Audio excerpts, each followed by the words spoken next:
Disclaimer: this video is made for educational and documentary purposes only.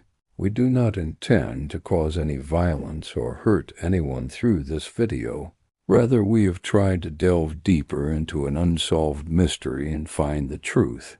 So please use your own judgment while watching the video, and viewers with sensitive hearts can avoid it.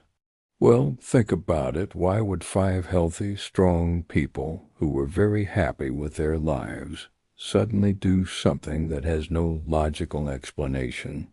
Why would a person freeze to death in the bone-chilling cold when he had enough food and warmth at hand to save his life? Imagine you are very hungry. Rows of tins of food are arranged in front of you, but you collapse in the lap of death without eating. Is this possible?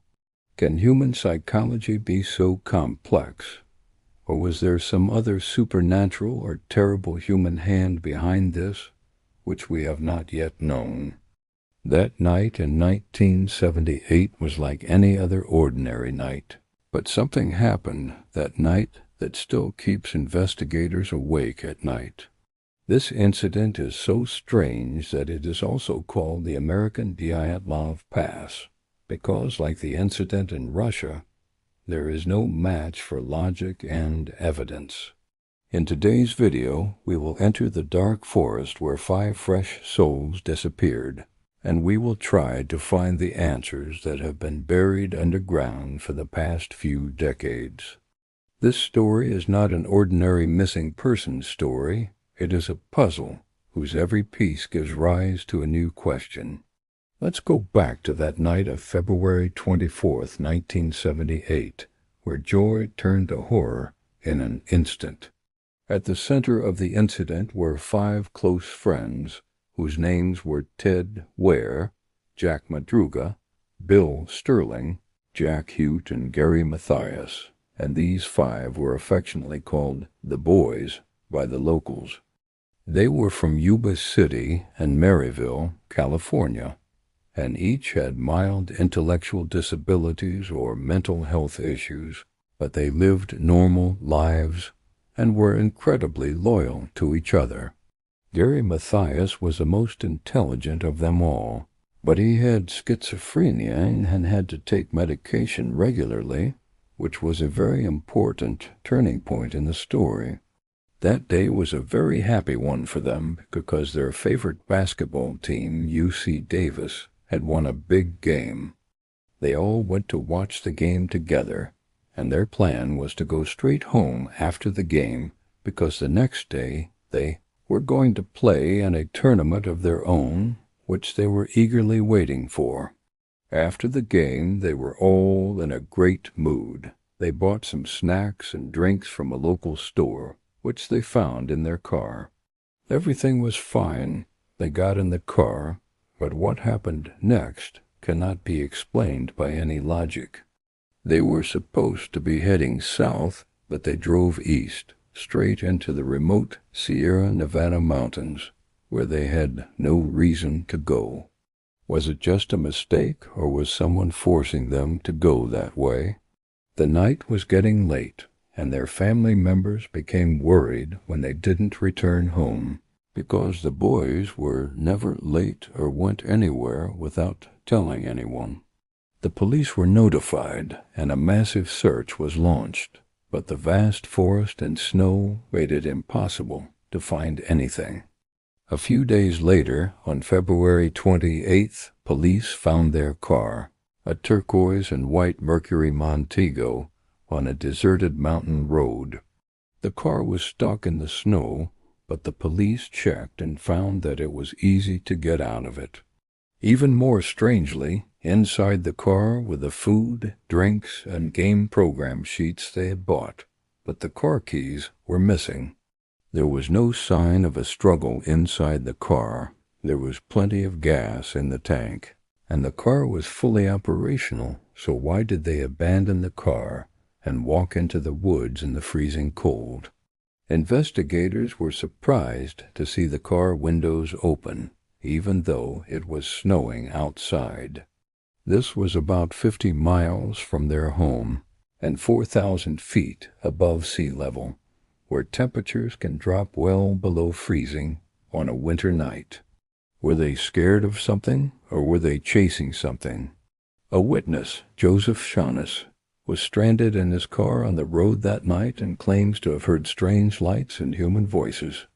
He said he shouted for help, but the lights and voices disappeared without responding to his calls, as if they had spotted him and hid. Shaughness also said he also saw a pickup truck that stopped there for a while, but whose truck it was remains a mystery to this day. Police and rescue teams searched for days, but the snow covered the area and no trace of the bodies was found. And so winter passed and spring arrived. In June, as the snow began to melt, a group of bikers found a Forest Service trailer deep in the woods, about 19 miles from where the car was found. The trailer was originally intended for use by Forest Department workers, and what was found inside was a sight to behold. The blood ran cold. Inside the trailer, on a bed, was found the body of Ted Ware, who had frozen to death and starved to death. But the biggest mystery was that the trailer itself contained a large amount of canned food, which could easily have kept these 5 people alive for a year. Why didn't Ted touch the food, or why didn't he turn on the trailer's heating system, even though it was stocked with propane gas and matches? Ted's shoes were not found, but his friend Gary Mathias' shoes were there, suggesting that Gary might have worn Ted's shoes and gone somewhere. The investigation revealed that Ted had been living in the trailer for about 8 to 13 weeks before his death, and that he had endured unbearable suffering for this long time, while he had the means to survive. After further searches outside and around the trailer, the remains of the others were found one by one, which was very heartbreaking. The remains of Jack Madruga and Dill Sterling were found halfway down the road to the trailer, looking as if they had never made it to the trailer and had died of exhaustion. Jack Hoot was only found with some bones and his clothes, torn by wild animals, and his father identified him by the clothes. But Gary Mathias? He has not been found to this day, no sign of him, no bones or clothes. Did Gary survive, or did he lead the others to their deaths, perhaps hallucinating due to his mental state? Investigators believe that Gary, who had been in the military and knew something about the mountainous terrain, may have been the one leading them. But the questions remain. Why didn't they build a fire? Why didn't they eat? And why did they leave their car and walk 19 miles through the snow to the trailer? Psychologists believe they may have been terrified by an unknown fear called collective hysteria, which caused them to lose their ability to think rationally. They may have thought they were being chased, and that fear led them to try to escape from the car. But was that someone real, or was it all just a figment of their imagination? A window inside the trailer was broken, and they may have thought someone was outside, so they didn't try to open the food or light the fire to avoid making a sound. Ted Ware's beard had grown too long, suggesting he had been there for a long time, and he may have been there alone while the others went out for help and never returned. The case still reminds us of how mysterious the human mind can be and what fear can do to people. The Yuba County Five is not just a tragedy. It is a psychological puzzle that still whispers to the wind on those mountain roads, waiting to be solved. Is Gary Mathias still alive somewhere, under a new identity? Or is he also sleeping in a deep cave in that mountain? We may never know the answer to this question, but their story reminds us that there is a dark world outside the bright city where logic does not work. Before ending the video, I would like to leave you with a question. Do you think they were really running away from something? Or was it all their mental confusion?